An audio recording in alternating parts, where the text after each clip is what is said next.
Amém, irmãos? Amém. Isso aí. Os irmãos sabem o que a gente vai falar hoje? Hã? Fogo estranho? Não, não é só fogo estranho. Também o fogo estranho. E nós vamos entender, a palavra fogo estranho, ela é assim um bocado estranha, né? É estranha até de falar. Mas nós vamos aqui tentar elaborar dentro da palavra de Deus um argumento sólido para nós darmos continuidade a respeito. Nós estamos falando um pouco do poder de Deus, fogo de Deus, a fidelidade de Deus sobre a ordenância no dízimo. Porque o dízimo, Deus não precisa de dinheiro, os irmãos sabem disso. Ele é Deus. Ageu capítulo 2, versículo 8, ele diz: minha é meu é o ouro. Então ele não precisa. Quando a gente fala de dízimo e oferta, fala da manutenção da casa de Deus. E a promessa de Deus é que ele abriria portas. Malaquias capítulo 3, versículo 8 a 11, retrata muito bem isso. Retrata: em quem me roubais o homem, aquela coisa toda, no dízimo, nas ofertas ossadas. E ele repreenderia o devorador. Mas só que tem dois. Tem dois devoradores. A Bíblia fala de um, mas a gente identifica dois. É você próprio. O diabo é devorador devido à desobediência. Fica aquela janela aberta, né? Porta aberta escancarada por um crente que é infiel, e então ele vai ali bagunçar aquilo tudo. E a outra, não adianta você ser fiel e não ter, no mínimo, um pouquinho de organização nas suas coisas. Você não pode ganhar 1.000 e gastar 5.000. Dízimo nenhum consegue esse milagre, não. Você tem que ganhar 1.000 e gastar menos de 1.000. Tem que ser organizado. Quando a Bíblia fala assim: ser fiel no pouco, sobre o muito eu te colocarei. Mas a fidelidade aqui não é só no entregar. A fidelidade aqui é no saber administrar. Não é? Lembra da palavra dos talentos? Deu 5 para um, deu 2 para outro, deu 1. O outro administrou, fez mais 5. O outro administrou 2, fez mais 2. O outro ficou com medo, enterrou. Então é tudo um pouco disso. A administração, o conceito. A gente sabe que pertence a Deus. Então Deus entregou a você e a mim talentos para serem bem administrados. E muitas vezes o devorador, entre aspas, que a gente fala que é o diabo, não é propriamente ele. Muitas vezes é nós também. O nosso eu, a nossa forma de querer viver algo que não está ao nosso alcance, traz grandes problemas. Não é, irmãos? A gente não pode dar um pé. Nós somos impulsionados a isso. Eu queria tanto isso. Bom, querer nem sempre é poder. Eu tenho que aceitar? Não é aceitar. Você tem que viver na realidade, no mundo real, no seu mundo real. Você tem que viver naquilo que você é capaz de fazer. Não é? Senão, aquilo depois vira um desastre danado e você fica ruim. Mas é só uma passadazinha do dízimo e a oferta e a fidelidade de Deus e como funciona, e nós demos assim uma palhinha. Mas agora aqui, a gente vai continuar um pouco, falando do fogo, agora do poder. O poder de Deus, ele tem que ser manifesto para as pessoas verem. Não pode ser oculto. Senão, a glória de Deus não é manifestada. E uma delas está representada nos textos mais clássicos da Bíblia. Atos capítulo 2, 3 e 4. A manifestação do poder de Deus. Vamos ver lá? Atos 2, 3 e 4. E outro irmão, pode ler. E viram que parecia línguas de fogo que se separaram e pousaram sobre cada um deles. Todos ficaram cheios do Espírito Santo e começaram a falar outras línguas, conforme o Espírito Santo os capacitava. Viu aí o próprio texto dizendo? E foram repartidas como línguas como de fogo. E cada um foi cheio do Espírito. São duas coisas distintas. Esse é o trabalhar do Espírito Santo.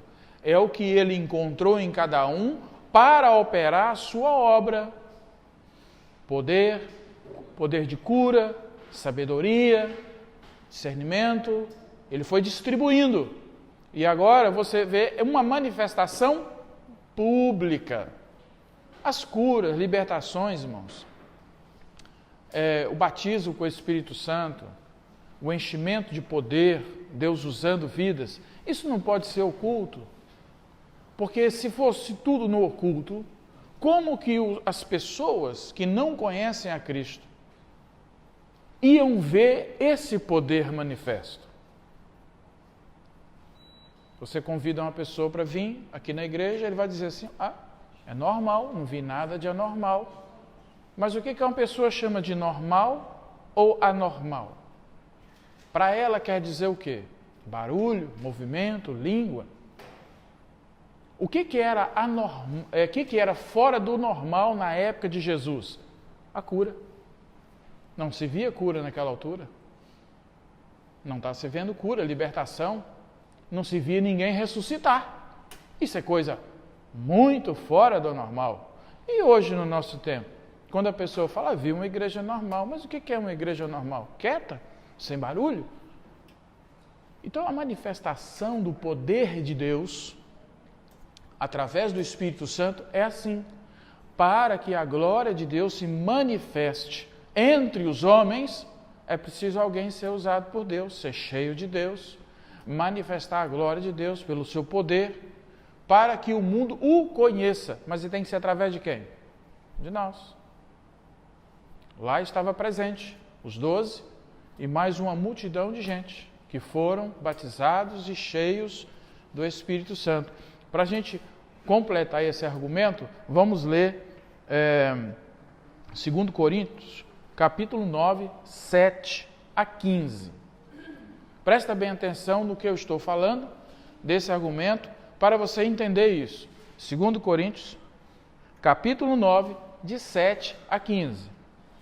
Cada um contribua segundo propôs no seu coração, não por tristeza ou por necessidade, porque Deus ama ao que dá com alegria.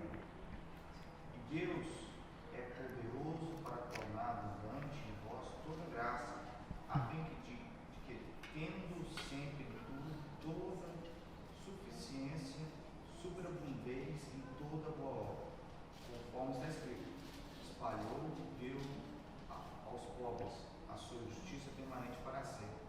Ora, aquele que dá semente ao que semeia e pão para comer também multiplicará a vossa sementeira e aumentará os frutos da vossa justiça, para que em tudo enriqueçais para toda beneficência, a qual faça que nos dê a graça de Deus.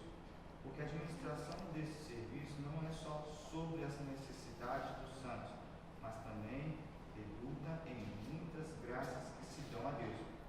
Visto como a prova dessa administração glorifica a Deus pela submissão que professais quanto ao Evangelho de Cristo e pela liberalidade de vossos dons para com eles e para com todos, e pela sua oração por vós, tendo em vós saudades por causa da excelente graça de Deus, e que vos há, graças a Deus, pois pelo seu dom inefável.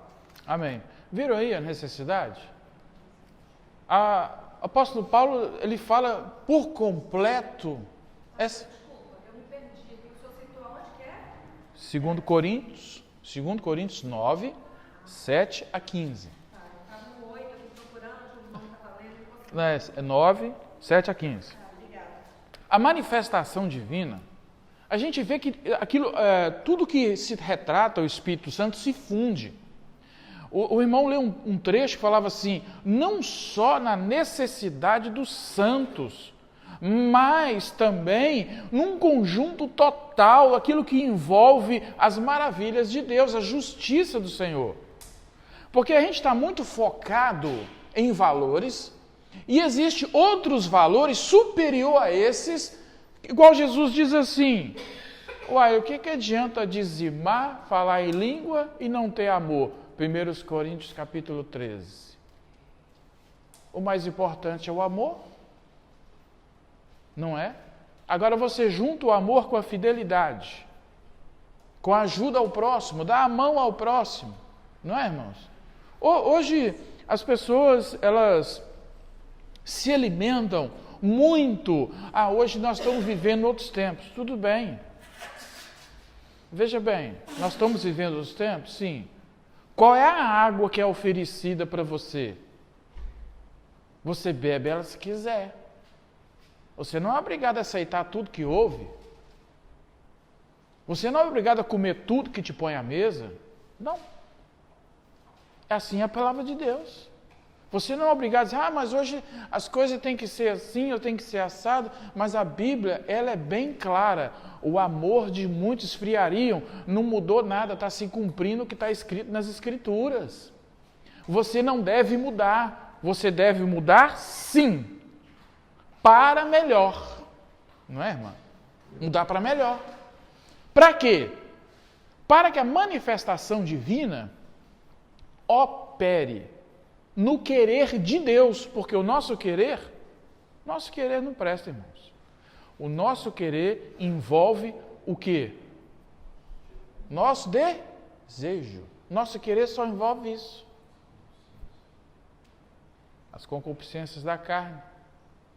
Então, por isso que nós vemos Paulo tratando nesse capítulo um conjunto de coisas, de harmonia, para o bem-estar da obra de Deus, para que Deus, quando olhar para a sua casa, Ele empregar a justiça nos seus santos que estão trabalhando. Veja bem uma coisa só.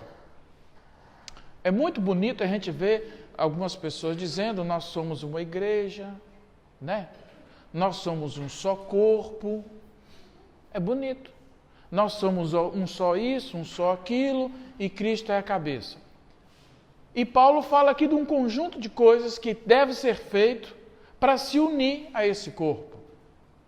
Senão vamos cair na negligência e esse corpo vai ficar defeituoso, vai ficar sem dedo, vai ficar sem pé, vai ficar sem braço. Por quê? É uma união apenas de palavras, mas não de gestos. Não é assim? Não estou falando sobre isso, mas só para você ter uma ideia. Ser cheio do Espírito Santo é muito melhor do que ser batizado. Você pode ser batizado? Sim. Pode procurar o batismo? Sim. Mas eu prefiro que você seja cheio do Espírito Santo. Cheio de sabedoria divina. Esse é o meu ponto de vista. Paulo, quando retrata, veja bem, abre lá 1 Coríntios capítulo 13. Só para vocês, irmãos, entenderem o que eu estou querendo dizer. Não estou anulando nada. Eu quero que vocês entendam que buscam uma coisa, mas a outra tem que existir por supremacia. Qual versículo? Pode ler? Poderia falar todas as línguas que são faladas na terra e até no céu, mas se não tivesse amor, as minhas palavras seriam como o som de um gongo ou como o barulho de um sino. Está vendo? Qual é a finalidade? O apóstolo Paulo, ele não está proibindo nada. Ele está querendo pôr em ordem algo que muitas pessoas, não. O amor tem que ser o primeiro, porque o próprio Jesus Cristo foi confrontado, mestre, os 10 mandamentos, como é que é o maior? Qual é o maior mandamento? Né?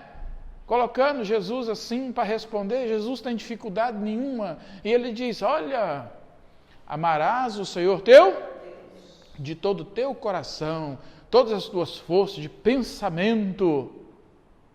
E o segundo maior, amar o próximo como a ti mesmo. Paulo agora reforça isso. É uma busca inconstante de poder, de cheio de isso e daquilo, não sabendo que primeiro nós temos, irmãos, que treinar a amar. Você quer ver uma coisa simples? É simples. Eu sou casado, o Marcos é casado, o Washington é casado, a irmã é casada, Está cheio de gente casada aqui. Você, quando casou, você tinha uma partícula do amor para você casar. Sim ou não? Você não tinha o amor completo, não. É ruim que tinha. Eu já vi muita gente falar assim, se eu soubesse que eu sei hoje, vocês terminam a frase. Toda gente gosta de falar isso. Se eu soubesse que eu sei hoje, casamento, tchau. Mas aí é que está. Essa partícula do amor foi aquilo que precisou para você unir o laço com a pessoa amada. Da mesma forma com Jesus. Essa primeira partícula do amor é para unir você com Cristo e agora Ele vai aperfeiçoar o seu amor em você. Aí vai crescer. Por isso que chama que nós devemos nos aperfeiçoar em Cristo. É um dia após o outro, ninguém ama. Eu te amo loucamente. Não, isso é doença.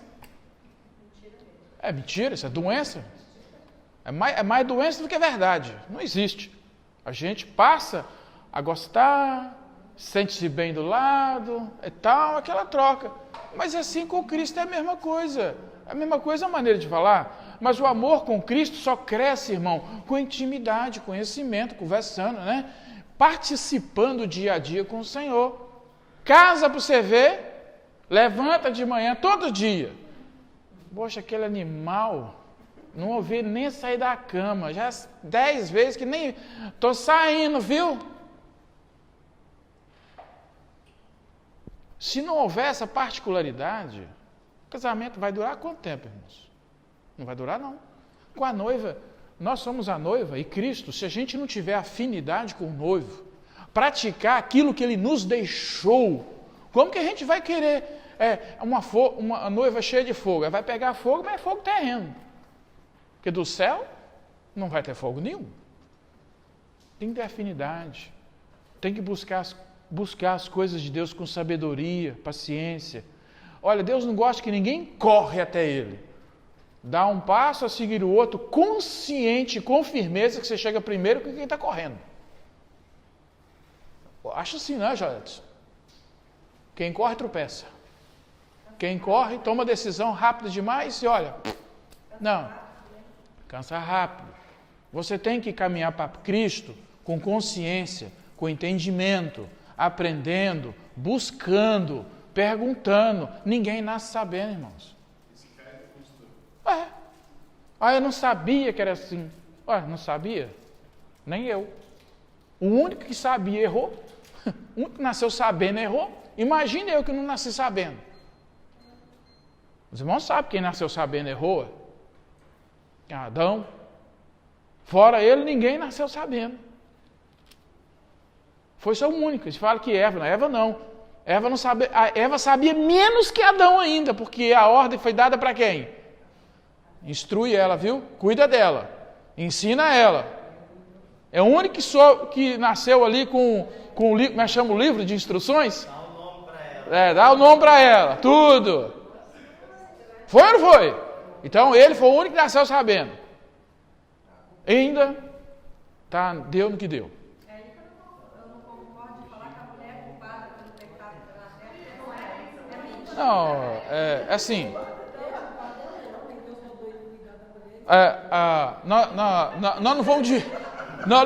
Nós não vamos dividir as culpas. Mas veja bem, irmã. Veja bem. Não, olha aqui. Não vou desviar o estudo, não, mas só para responder para você ver. Você chega para o seu marido e faz assim. Faz assim. Bem, prova aqui. Ele olha. O que é isso? É uma fruta. Eu não sei não, mas prova. Ele pega e come. Epa, você tinha que ter me falado o que era isso, Percebe, irmãos? Tinha que ser os dois mesmo. Você já imaginou a Eva sozinha lá com os animais? Que nojo que ia ser? Adão ia voltar para o céu? Não tem esse negócio, não. Isso aí é pensamento humano. Tinha que ser os dois mesmo. Adão reconheceu a fruta. Ela já comeu mesmo. O mal já está feito. Agora nós dois vai ter que ralar muito e comer e pronto, olha. Ele comeu sabendo o que estava fazendo. Ele sabia que fruta que era, mas fazer o quê? Ela já tinha comido. Ela comeu e deu a ele. Assim que está no texto. Para já que quando ela teve a conversa, ele estava atarefado. Cuidado da tarefa, irmão. A tarefa muito deixa a mulher sozinha demais não, viu? Que ela começa a conversar com as paredes, com o fogão, micro-ondas, começa a conversar demais e conversa com quem não deve. Se tivesse sotaque, falou, nascou, Então, não pode. Aí, ao invés dela ser cheia de poder, vai ficar maluca, vai ser cheia de porcaria, não vai ter cheia de nada. Então, os irmãos vejam que a gente procura algo da parte de Deus, mas a gente parece que olha para a palavra e fica catando as coisas que agradam, mas não é assim. Isso não é assim. Você pega uma coisa assim, depois você fica tirando a semente, mas aquilo é para tirar mesmo. Aqui na palavra de Deus, não, essa página aqui não dá para mim não. Levítico, Deus me livre. Apocalipse, nossa, nem gosto de ler. Assim é fácil servir a Deus, Assim é fácil. Então, por isso que a gente tem que, ou aceitamos a Cristo como um todo, ou não. E para isso, é uma questão de aceitar, permitir que Ele trabalhe. Diga, Marcos, reparte aí comigo. Reparte. Reparte esse bolo que você está rindo aí. Agora, nós vamos falar um pouquinho de fogo estranho, que é uma palavra estranha de falar. Abra a sua Bíblia em Levíticos, porque foi falado na quarta passada, e começou e tal, não sei o quê, e vamos tirar aqui umas duvidazinhas simples, sem muito problema. Levíticos, capítulo 8, 12 e 13.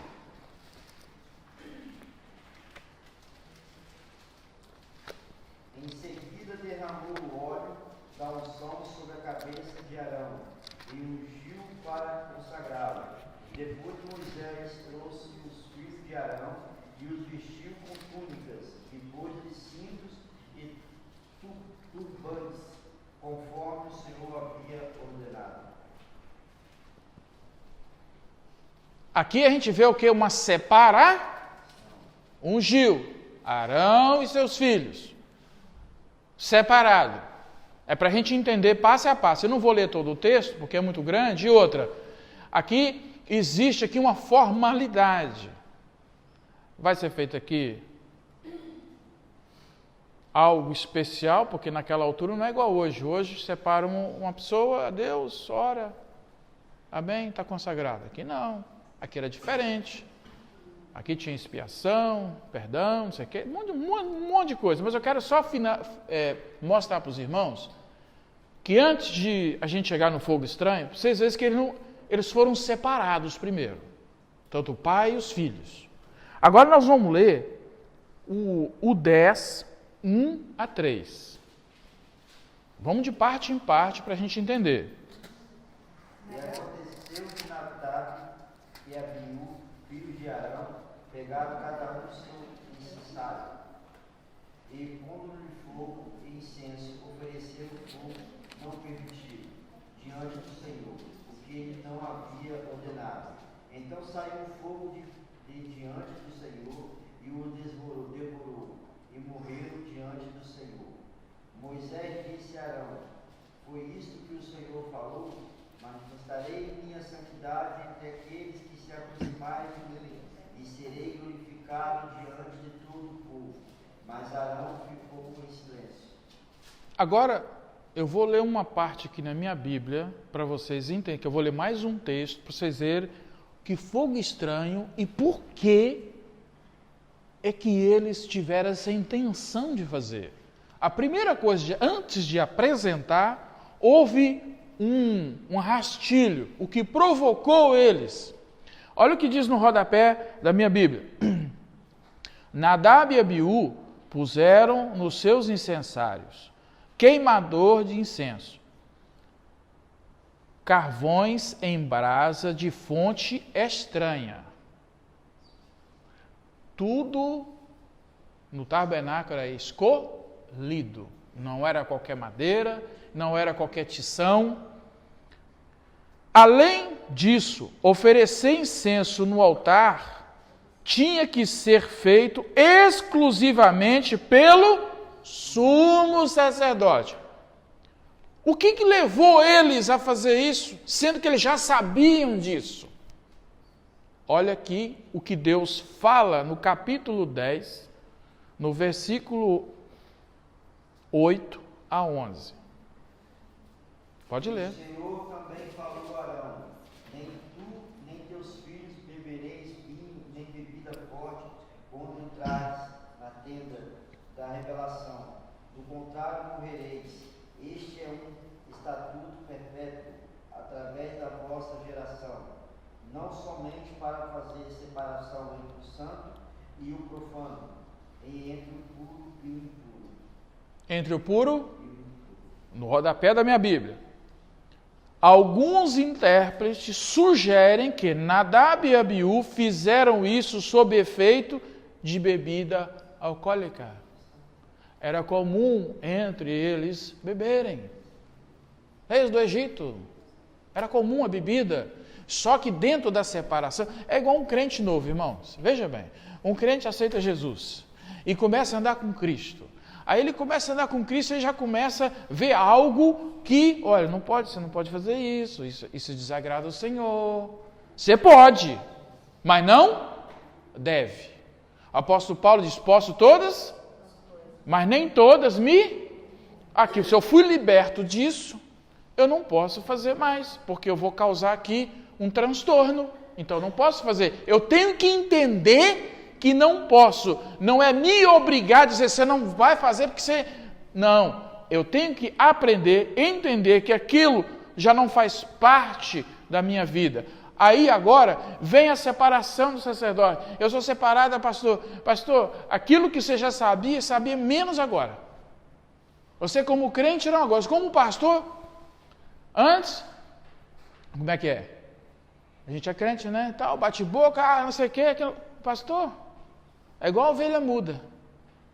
Sofre calado. Leva 3 chibatadas. E a ovelha pergunta, está doendo? Vou dar mais uma. É assim, ele fica caladinho. Ó Senhor, perdoa ele. Fazer igual o menino que foi apedrejado. Quem é o menino que foi apedrejado? Sabe não, irmão? Estevão. Caladinho. Senhor, perdoa eles pela pedra que está me jogando. Ué. Paulo também era menino, Paulo era um jovem, viu Estevão ser apedrejado. Aí o que acontece? Estou dando aqui um parecer para os irmãos entenderem do santo, do profano, da separação. E muitas vezes, irmãos, o que acontece é que tanto o crente como homens separados para o evangelho fica beliscando pecado. Não pode não. Você belisca pecado, você representa fogo estranho. Porque você vai fazer inconsciente. Inconsciente, maneira de dizer, né? Mas aqui, segundo os eruditos, devido à bebida, aqui eu estudo, não é o que estou dizendo, estou lendo para não haver problema. Segundo os estudos que fizeram, que levaram aqueles jovens a fazer isso, impulsionados a fazer, atenção, se já tiver intenção, irmão, o álcool, quem é medroso fica corajoso, quem é triste fica alegre. Verdade ou mentira? É muito difícil uma pessoa triste beber e ficar mais triste ainda. É difícil. Pode acontecer. Mas o camarada, ele toma lá uns golinhos, já... E aí, Maria? Tem uns que fica valente. Valente, bravo. Esses aqui se sentiu autoridade. Por quê? A gente foi consagrado. Né? Pega esse pedaço de pau aí. Não, o carvão é melhor. Vamos nós agora apresentar o incenso. Qual o sentido, qual o valor, o que não houve preparação. Então Deus olhou assim, então o que Deus disse? Para que o meu nome seja santificado e eu sou puro, eu vou matar vocês. E matou. Para quê? Para que a santidade de Deus eles respeitem. Minha Bíblia diz que eles se sentiram acima do povo. Sim, do povo e... Mais importante. Sim. Foi uma maneira que os eruditos, os estudiosos encontraram. A bebida, irmãos, ela não traz boas coisas. Ah, pastor, só um copinho faz mal. Gente, eu estou falando isso para uma câmera. Mais medroso né? É um problema sério falar isso para uma câmera. Qual é a pessoa que tem domínio próprio numa bebida, irmãos? Ninguém. Você toma o primeiro copo, aquilo parece mel. O segundo é mais mel ainda. Olha, eu tô lúcido, é lógico. 10 minutos depois a lucidez acaba, vira alegria. Não, está controlado. E a garrafa vai chegando no fundo dela. Não tem esse negócio, irmão.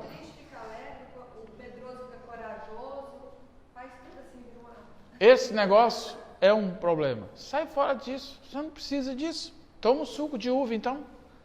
Um irmão chegou para mim. Não, sumo de uva mesmo. Tem o vinho da ceia. Você quer tomar um vinhozinho? Toma um vinho da ceia, que é aquele sumo puro mesmo. Aí um irmão chegou para mim. Chegou assim. Eu estava em Lisboa.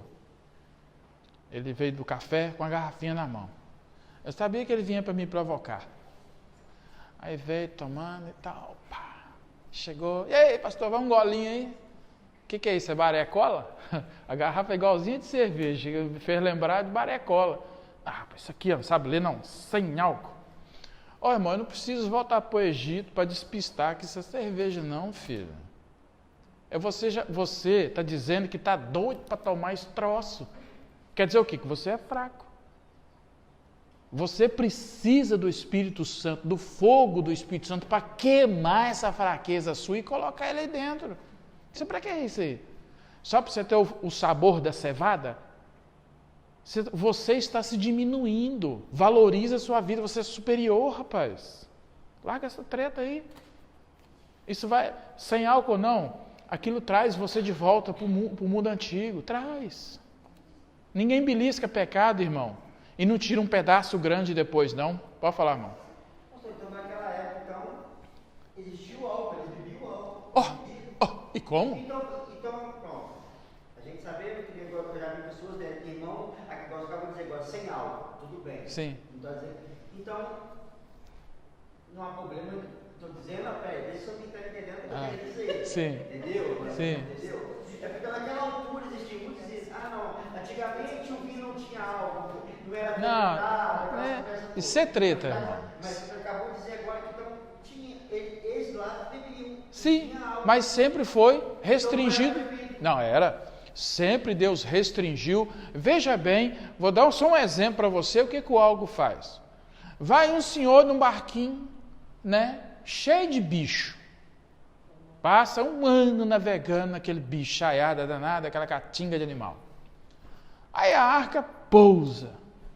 Assim que a arca pousa, os animais saem. Aí o Noé olha assim, rapaz, essa terrinha aqui é boa, vou plantar uma vinha. Olha a porcaria que ele fez para a vida dele. Plantou uma vinha. O que aconteceu com a vinha, gente? Pôs o homem bêbado. E amaldiçoou o filho. Só deu problema. Vinho nunca, bebida forte, esquece, bebida forte, nunca traz benefício para ninguém, irmãos. Já vem lá desde os nossos patriarcas até hoje. Pastor, esses dias uma pessoa falou assim, não é pecado tomar vinho tinto, não. Eu falei, é pecado, se fosse pecado, Jesus não tinha multiplicado, não tinha multiplicado na terra. Você sabe o que Pedro fala sobre as pessoas que pensam assim? Pedro fala assim, olha, você que é santo, lá na sua carta de 1 Pedro, você que é santo, santifique-se ainda. Agora, mas você que é sujo, está com a mente suja, não tem Deus, suje-se mais ainda, é um problema seu. Mas se você quer santidade, afasta das coisas que tiram você da santidade. É muito mais bonito, não é? Do que eu ficar fazendo ponte para o pecado, né? Dá um pulinho aqui, abrir uma janelinha para dar santificação, separação, tem que ser plena ou não. Mas o dia está assim, né, pastor? Tipo, a Bíblia, como Deus nos fala que quer. Eu não estava pensando nesse outro, está falando. Tem pessoas que eu conheço aqui que ficam falando comigo que é sobre a igreja tal. Aí está comigo, passa meia hora, mas só está cada palavrão. Eu fico, gente, como é que vai dizer que é crente da igreja tal ainda, né? E isso me incomoda. Não pode incomodar. Sim. O irmão tem que... os irmãos que estão me ouvindo têm que entender o seguinte. Eu não posso, eu tenho que ter um escudo. Um escudo. O que é o meu escudo? É o meu conhecimento. Se ele está desagradando a Deus, é ele, não é você. Você não tem que escandalizar com o que o outro faz de errado. Você tem que dar ou ajuda ou sai de perto. Só um segundo. Porque, eu vou explicar por quê. Veja bem. O próprio Cristo diz, ai daquele que vier o escândalo. Deixa ele se estrepar para lá. Sai fora do escândalo. Por que eu estou dizendo isso? É que muitas vezes tem gente que fala assim, eu vou sair dessa igreja por isso, e é fogo estranho demais. Né? Ele está arrumando desculpa, irmãos. Nem sabe o que é fogo estranho. Fala assim. Desculpa.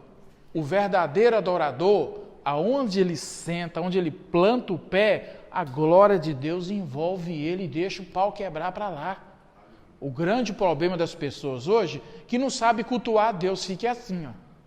Tá cantando não, olha lá, nem abre a boca. Nossa Deus, que vestido esquisito, hein?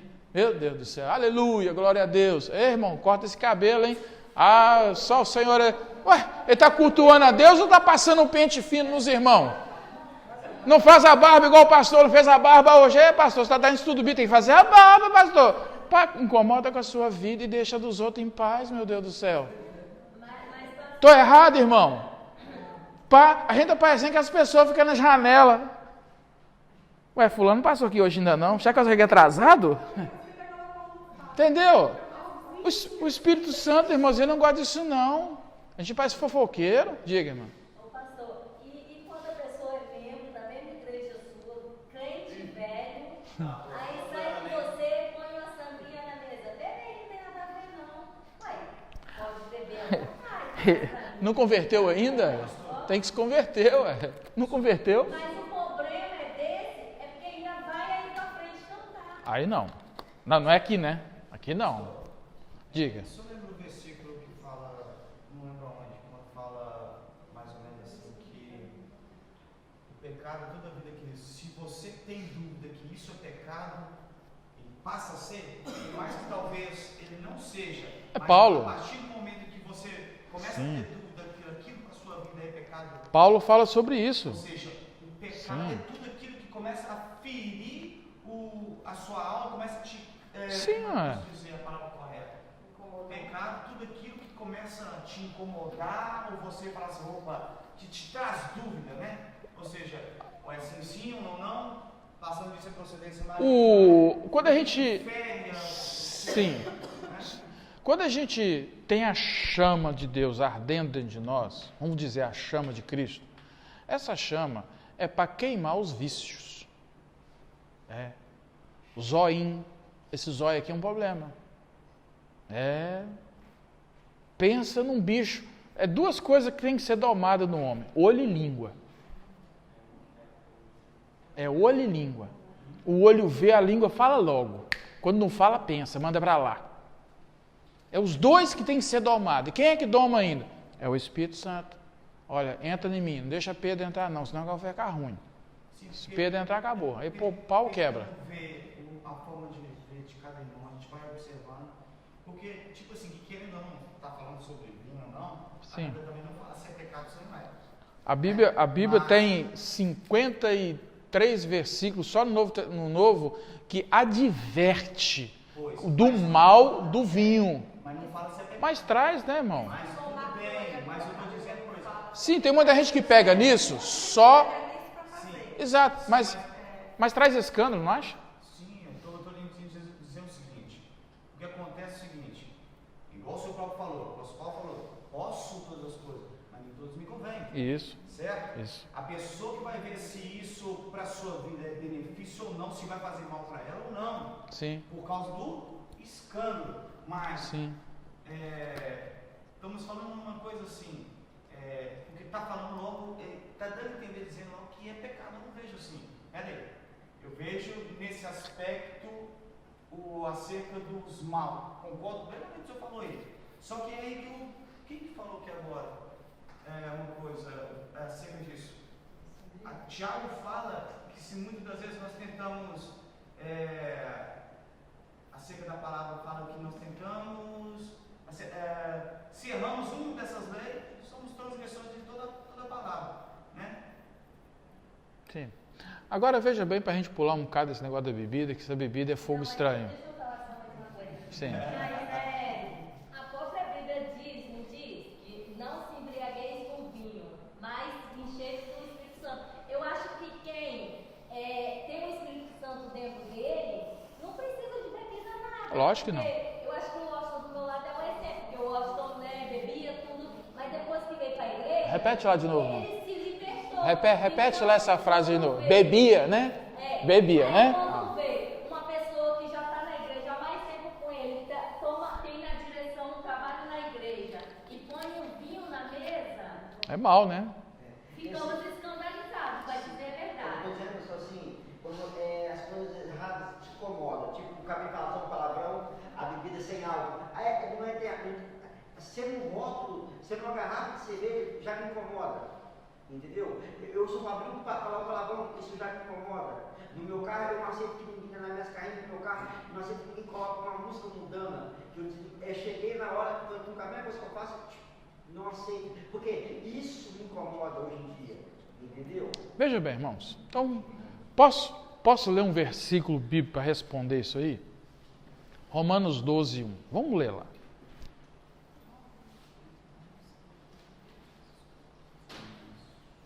Vamos responder categoricamente. Algo sem palavras humanas. Romanos 12. 1. Portanto, irmãos, exortai-vos pela compaixão de Deus que apresenteis o vosso corpo como sacrifício vivo, santo e agradável a Deus, que é o vosso culto racional. Pronto. A consciência com o Espírito Santo é o seu juízo. Paulo roga que nós temos uma consciência limpa, sem disse-me-disse o que outro fez ou deixou de fazer. Apresente você um culto racional, apresente você uma adoração racional. O que é uma adoração racional? É aquilo que você faz aqui ou aquilo que você faz lá fora. Quando você diz não ao pecado, você está adorando a Deus. Quando você diz não a palavrões, a modos de vida esquisitos, você está adorando a Deus com os seus gestos e com o seu modo de raciocínio. Você está adorando ao Senhor, você está agradando a Ele. Então, muitas vezes, nós nos preocupamos muito. Apresente você um culto racional.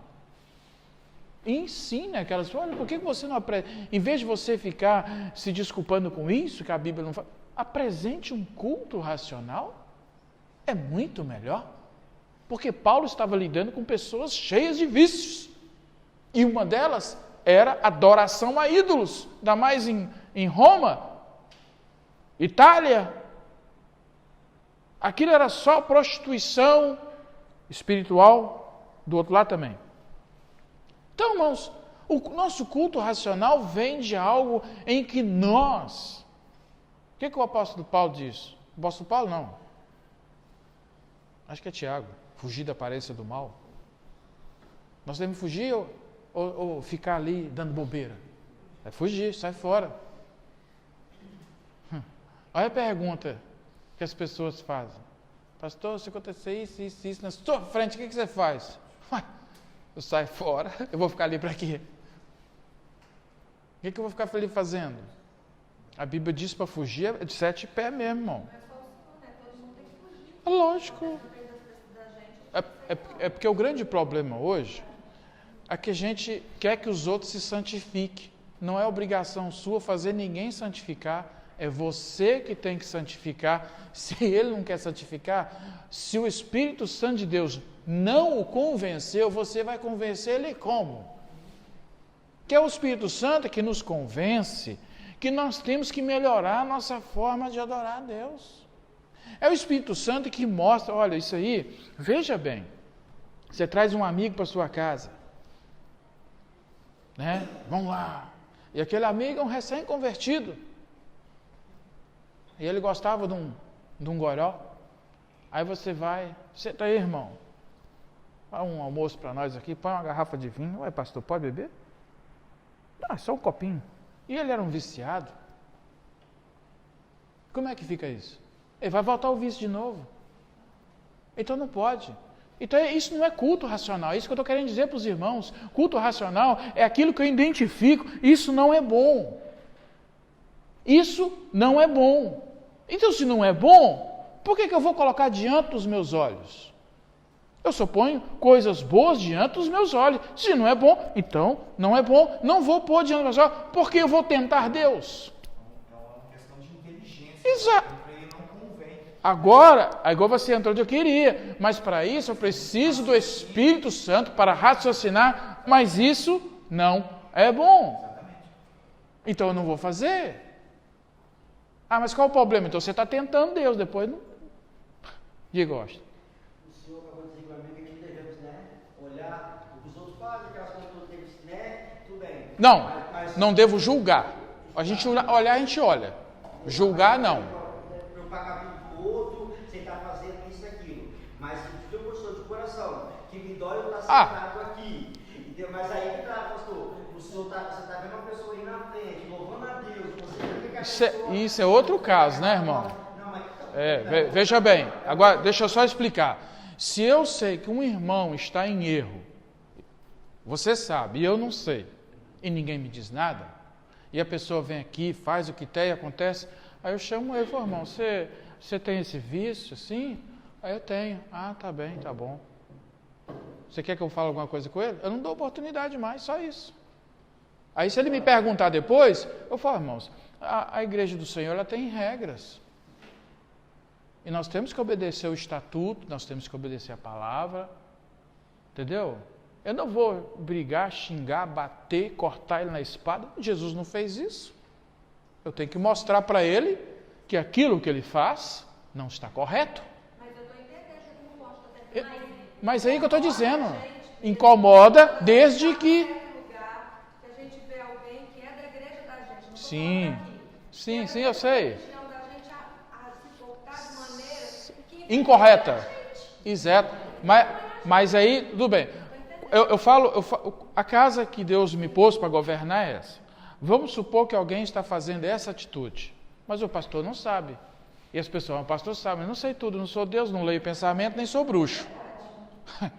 A maioria das pessoas fica assim, eu conto para o pastor, não conto. Se eu contar, eu sou fuxiqueiro. Eu vou dizer para você uma coisa, a gravidade disso. Primeiro, a gente nunca deve acusar ninguém sem provas. A Bíblia manda levar testemunha. Uma vez uma pessoa trouxe algo para mim, pastor, assim, você pode testemunhar? Eu não quero nada a ver com isso não. Então você vai aguentar a bronca. Como é que eu vou chegar perto de uma pessoa e me perguntar, mas pastor, alguém viu? Eu vou inventar o quê? Um irmão. Isso não existe não. Está escrito na Bíblia. Tem que levar 2 testemunhas. Ou a própria que falou. Por quê? Porque é muito fácil, irmão. Chega uma mulher barriguda ali, pastor, esse menino é seu. Eu falei, só depois de que nascer você me dá ele para mim, né? Aí vai ser meu mesmo. É fácil acusar as pessoas assim, ué. Se não tiver prova, é fácil chegar lá, aqui esse menino é seu. Assim, a obra minha não foi, mas se quiser dar ele para mim depois, quem sabe, eu tenho dinheiro para cuidar. Então, por isso que existe testemunho, existe a DNA, existe... As provas estão aí para não haver fraudes e não haver injustiça, porque Deus é justo. E a injustiça, irmão, é o que mais acontece nesse mundo. Mateus 6,33 nos explica isso. Buscai primeiro o reino de Deus, e a justiça do homem não traz benefício nenhum. A justiça divina, ela é perene e perfeita. Então, pode? E quando a Bíblia fala que há pecados que é para a morte? É espiritual. Que não é para orar, que é para a morte. Uma dessas está associada a blasfêmia com o Espírito Santo, né? E a outra é quando a pessoa, a gente chama de o pecado consciente. Vamos supor, um crente que se desvia e vai para a prostituição, vai para a droga, ele o pecado consciente é um pecado mortal. O que é um pecado? Porque está na Bíblia aqui que há pecados que é para a morte. Exatamente, isso. Por quê? Exatamente. Porque o que é um pecado consciente? Não precisa nem dizer o que é um pecado consciente. Eu estou sabendo daquilo que eu não posso fazer. Faço na frente de qualquer um tranquilo, nem rasga da taioba. Lógico que é. Eu estou me espiritual e carnal. Já vai dar um jeito de me matar também. Vai armar uma armadilha. Por exemplo, dá um exemplo assim, ó. Acontece muito disso. Eu conheço muita gente que largou ministério por causa de droga, por causa de mulher, por causa de bebida. Consciente, irmãos. Não, é consciência. Você cair, não confunda pecado com queda. Está entendendo, irmão? Tem muita diferença. É pecado, não é mesmo? Mas o cara caiu, se arrependeu. Olha, eu pequei. Falando do premeditado. É o premeditado, é. É aquele assim, né? Peraí, eu vou fazer. Você já pensa. Tramou. Depois eu peço perdão. A gente está no tempo da graça também. Posso fazer? Mais ou menos. Mais ou menos assim. Não, porque é o seguinte, eu vou te falar. O arrependimento não é de palavra, é de ações. Esse é o arrependimento. O verdadeiro é de ações, transformação.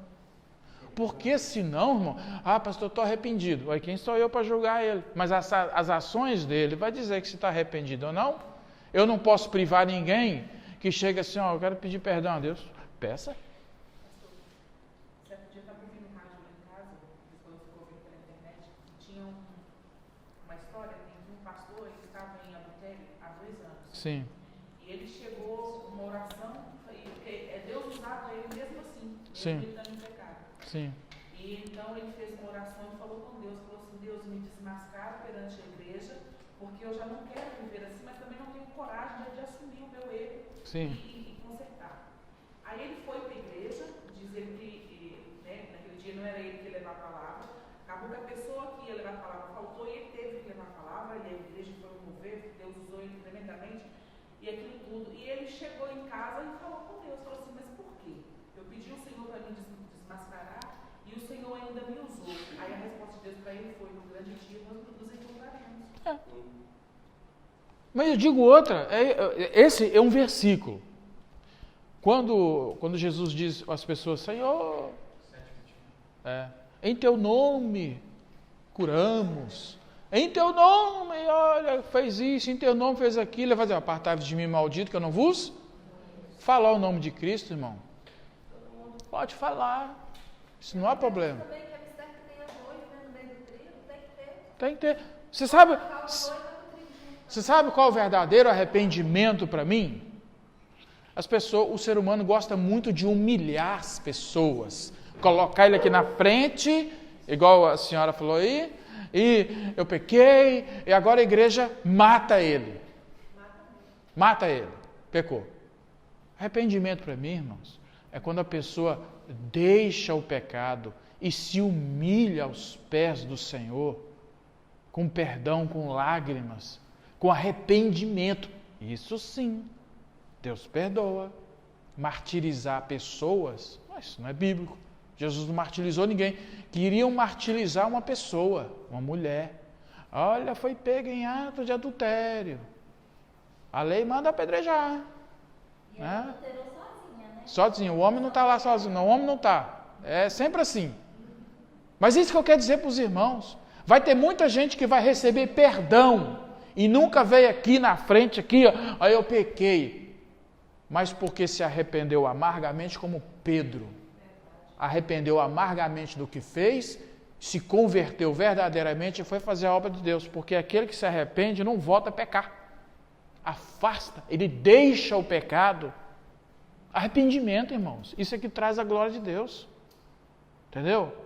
Não é esse XPTO que as pessoas ficam colocando aí não, para matar as pessoas. Não ressuscita ninguém não. Se alguém cair, Deus é fiel e justo.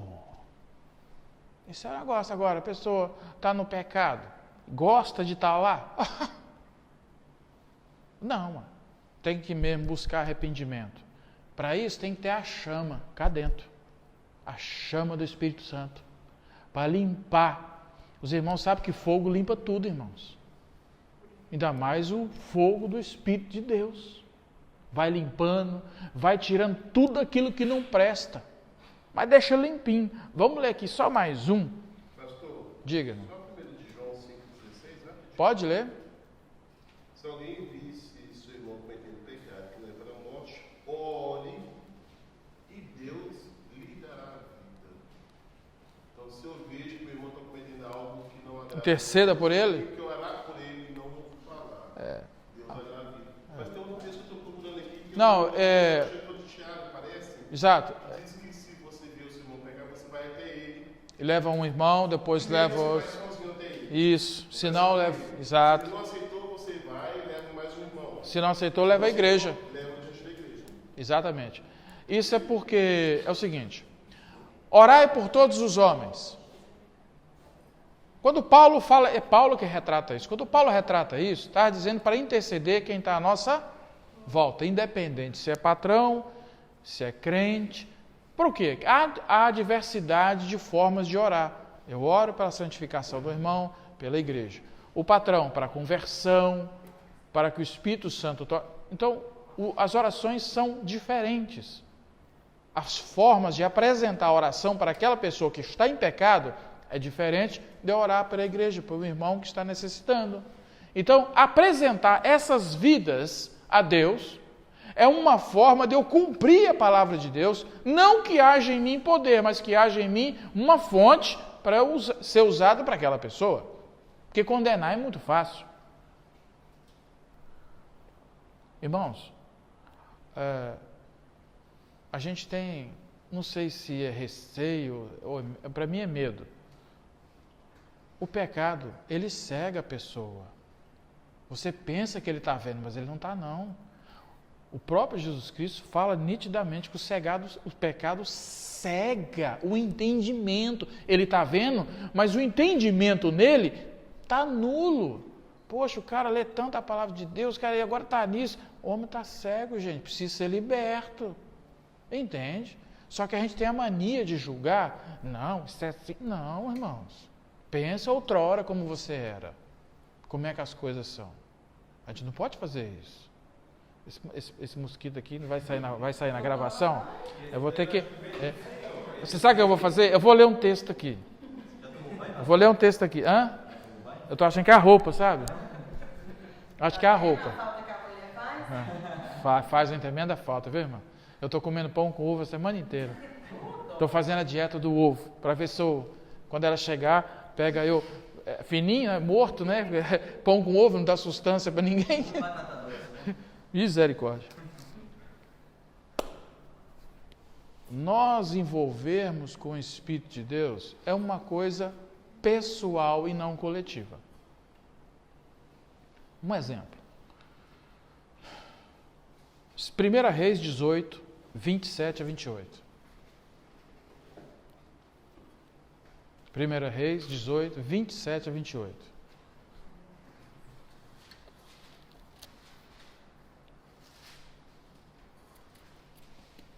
Ao meio-dia, Elias começou a zombar deles. Gritem mais alto, dizia, já que ele é um Deus. Quem sabe está meditando, ou ocupado, ou viajando, talvez esteja dormindo, precise ser despertado. Então passaram a gritar ainda mais alto e a ferir-se com espadas e lanças, de acordo com o costume deles, até sangrar. Quem é esse? Os profetas? Não ouviu? Não desceu fogo nenhum? Quase se mataram uns aos outros, tanto se cortar, era só sangue aquilo. E uma pessoa que tem intimidade com Deus, irmãos, faz fogo descer hoje também. Eu não sei onde os irmãos falam que Deus não... O fogo é o mesmo, só que vem de uma forma diferente, mas vem fogo na mesma. Elias orou e fogo do céu desceu. Olha, veja bem, todo mundo fala, olha, Elias era um homem de carne e osso, como eu e você, tendo as mesmas fraquezas. E algumas pessoas ainda brincam, hoje o homem derrotou 450 profetas e correu de uma mulher. Menosprezando o homem, né, rapaz? É para menosprezar. Ô irmãos, O marido da mulher era um dos homens mais poderosos que tinha. sim, é um banana. Ele era um bananão. Ela mandava nele para lá e para cá. Não fazia nada. Mas é isso que eu quero dizer para os irmãos. Não sei, irmão. A Bíblia não diz se era pequena, se era alta. A Bíblia diz que era uma Jezabel daquelas. Dá. Então, eu quero que vocês entendam isso. Dentro das nossas limitações, Elias também era um homem limitado. Por que ele fugiu? Essa mulher vai mandar um exército vir atrás de mim e me matar. É ou não é? Ele lutou com homens desarmados. Os profetas de Baal não iam para cima dele não. Estava lá o povão todo e matou o povo. Levou para o rio e matou. Ele não fugiu de uma mulher só, não, irmãos. Ele fugiu de um sistema. Não é só a mulher. A mulher era ruim e tinha um sistema protegendo ela. E esse sistema fez ele correr. Então vai pôr o povo atrás de mim também. Muitas vezes não é a pessoa que é o poder que ela traz junto com ela. Eu sou uma pessoa comum, agora me dá poder. Olha, você vai ter poder para você fazer o que você quiser. O rei podia matar quem ele quiser. Podia ou não podia? Ele era rei.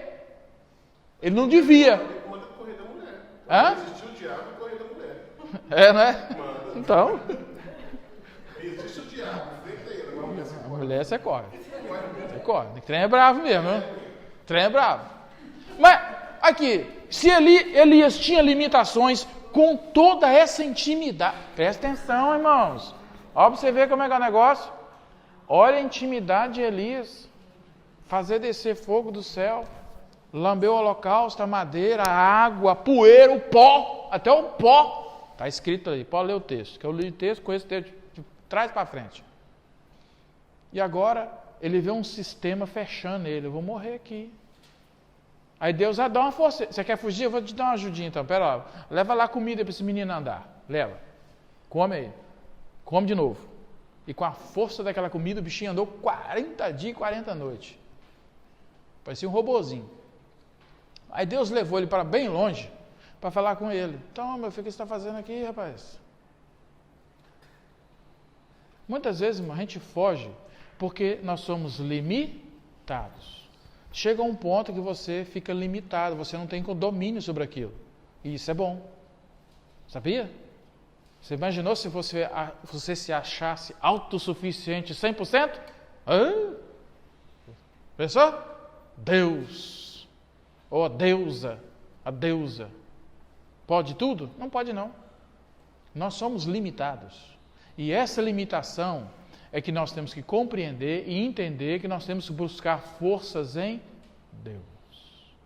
É onde o fogo dele vai queimando as impurezas, aonde a obediência na palavra vai me trazendo noção, entendimento, compreensão de tudo aquilo que eu preciso, orientação, porque senão eu vou olhar muito por lado e não vou cuidar de mim próprio. Não é? Presta bem atenção. A função dos pais é fazer o quê? Cuidar só dos filhos? Acha que é? Não. A função dos pais em si é cuidar dos filhos e de si próprio. Aí não estou tendo tempo nem para mim com esses meninos. Se vira. Os meninos para matar você não. Você tem que cuidar de si. Você tem que cuidar da sua família. Você tem que cuidar da sua vida espiritual. Você tem que governar bem o seu tempo. Ame o próximo como a ti mesmo, não mais do que Não mais do que isso, acabou. Atenção, presta atenção. Com essa tal de modernidade que as pessoas falam e que o mundo hoje está mais corrido, mas pensa numa coisa, lembre-se sempre disso, você é dono do seu tempo. Deus lhe deu 24 horas para você administrar. Deu ou não deu? Você tem 24 horas para administrar seu dia. Ninguém te obriga a nada. Você tem que obedecer seriamente aquilo que você planeou. Porque se você não colocar no seu planejamento um tempo para Deus, esquece fogo, esquece intimidade com Deus, esquece tudo. Você tem que ter um tempo para o Senhor, irmãos. Mas esse tempo aqui é para Deus. Desliga até o telefone, que essa benção aqui, ela é benção. Mas tem hora que não é benção, não. Chateia. Toca só na hora errada. Só toca na hora errada. Então, desliga o telefone. Para os varão aí, ó, os homens aí. Amor, dá licença aí que eu vou ter um tempo só com você, varão. Um tempo só com Deus. Menino, faz nem bagunça, ó, manda isso me calar a boca, eu vou pro meu cantinho conversar com Deus. Homem. Depois que você conversar com Deus um pouquinho, você conversa com Deus, você e sua família. Mas você precisa de uma intimidade, só você com Deus. Ainda é necessário isso, ainda hoje. O homem se retirar para ter uma conversa a sós com Deus, sem ninguém perto, nem esposa perto. Em casa eu tiro a minha, pastor. Tira mesmo, irmão? Ele vai trabalhar, eu tranco a porta sozinho. Aí você faz assim? Ela bate a porta da sala, fecha a porta. Agora o coração não está Aí fica do lado de fora. Mas e o culto doméstico? E o culto doméstico? Hã? Aí esse não tem não, né? Esse antigamente ia sucesso, tá? Mas aí tá aí que tá. A gente fala de culto doméstico, mas as pessoas esquecem o seguinte, não precisa fazer aquele culto. Não. Irmãos, uma leitura e uma oração feita entre pai, mãe e filho é um culto que você está prestando a Deus. Também não consigo fazer, não. Por quê? Porque o meu marido às vezes trabalha 24 horas seguidas. Às vezes eu nem vejo ele. Mas tem que ter, né? Ele chega... Pega ele pro pé. Pega ele. Vai dormir. Acordou? Ele chegou às 8 da manhã, coitado. Trabalhou das 7 de um dia até às 8 do outro dia. Mas o que eu estou dizendo, irmãos, são coisas que a gente tem que fazer assim. Olha, o que eu acabei de falar? Somos limitados. Dentro da nossa limitação, a gente tem que procurar organizar as coisas. Eu estou lá em casa sozinho. Mas as minhas obrigações, eu sei delas. Eu pensei que ia ficar tranquilo. É tão ruim assim ficar com a gente? Não. É tão ruim assim. Calma, deixa eu explicar aqui. Deixa eu explicar aqui para vocês entenderem. Veja bem, eu chego em casa. Aí, eu já não encontrei o almoço pronto. Epa, vai demorar até eu fazer. Vou fritar um ovo e comer com pão. Vou colocar um tomate para mudar o gosto. Aí, você faz de tudo para não sujar muito. Por quê? Você ainda vai ter que limpar aquilo que você sujou. E você já está cheio de coisa para fazer. Então, se você não administrar bem, o passeio do outro é um tormento para você. Aí você presta atenção. Aí chega a noite. Agora, por exemplo, eu estou cheio de fome. Se eu for para o fogão e fazer isso, nossa, vai sujar tanta coisa. Vamos fazer um miojo aqui, que é rapidinho, coloca aqui tudo e como. Mas tem que lavar a panela. Mas quando ela tá, ninguém pergunta. Se eu ligar É por isso que eu estou dizendo para vocês. Quando Deus criou a família, Ele criou tudo no seu devido lugar. Tudo no seu devido lugar. É para você. E muitas vezes Deus permite algumas coisas nas nossas vidas para mostrar que nós dependemos uns dos outros. Precisamos. É bom se eu ficar sozinho de vez em quando assim, porque na hora que a irmã estiver em casa, ela for fazer o almoço, depois da escola dominical, só tem um tempinho apertado do seu marido. Não, amor, peraí, que agora você cozinha e eu ajudo a lavar. Ou então você lava e eu enxugo e guardo. Porque isso dá muito trabalho. Olha, irmão, que fogo estranho é esse que você está apresentando aqui na igreja? Eu não estou entendendo esse fogo estranho, não.